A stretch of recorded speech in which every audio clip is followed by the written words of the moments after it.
আমরা জমি কিনছি আলী আকবর খালাসির থেকে। আলী আকবর খালাসি কিনছে সোহেব আলী ব্যাপারীর থেকে। সোহেব আলী ব্যাপারীর 40% জমি আলী আকবর খালাসি কিনছে। তার থেকে আমরা জমি কিনছি, কেনার পরে মিউটেশন, অনলাইন খাজনা সবকিছু দেওয়া আমাদের কমপ্লিট। আমরা জমি মাপতে গেছি, মাপতে যাওয়ার পরে সোহেব আলী ব্যাপারীর নাতি নুরুজ্জামান ও আমাদেরকে বাধা দিছে, জমি মাপতে পারবেন না, এই জমিন আমাদের। হ্যাঁ, এখন ব্যাপার হইলো সোহেব আলী বিহারি আমাদের ইয়ার কাছে, আলী আকবর খালেসের কাছে বিক্রি করছে, আমরাও সেই জমি কিনছি।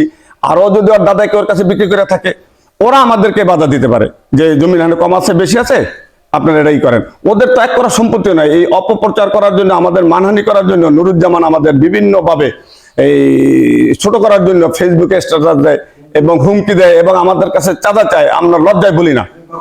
আমি প্রবাসী, 29 বছর ধরে ইটালি থাকি। আমরা ইটালি 29 বছর থাকার পরে কারোর সম্পদ দখল করার মতো মন মানসিকতা আমাদের থাকে না, কোনো বিদেশিরই না, আমার কেন, কোনো বিদেশিরই না। এই জন্য আমাদের 4 ভাইয়ের নামে মিথ্যা অপবাদ দিয়ে বিভিন্ন সময় বিভিন্ন ফেসবুক আইডির থেকে আমাদেরকে হাওপূর্ণ করার চেষ্টা করে।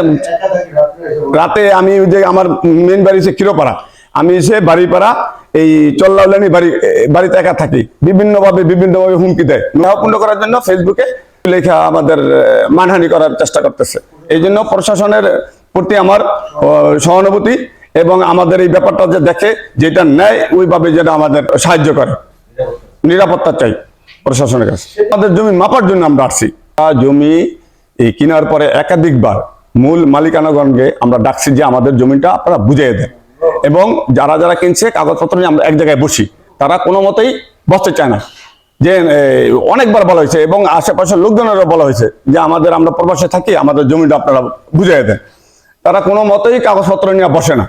তারপরে আমাদের এই তহসিলদার সাহেবের কাছে বললাম যে আপনাদের জমি সবকিছু জেনুইন আছে, আপনার 77-এর দলিল, যদি এরপরে কেউ কিনা থাকে আপনার 77-এর দলিল বুঝিয়ে দেওয়ার পরে 40% তারা পাবে। এবং এক মুরব্বীর কাছে সে ফোনও দিছে তহসিলদার যে তাদের জমিটা আগে বুঝিয়ে দিয়ে তারপর বাকি জমি যদি কেউ কিনে থাকে তারা পাবে।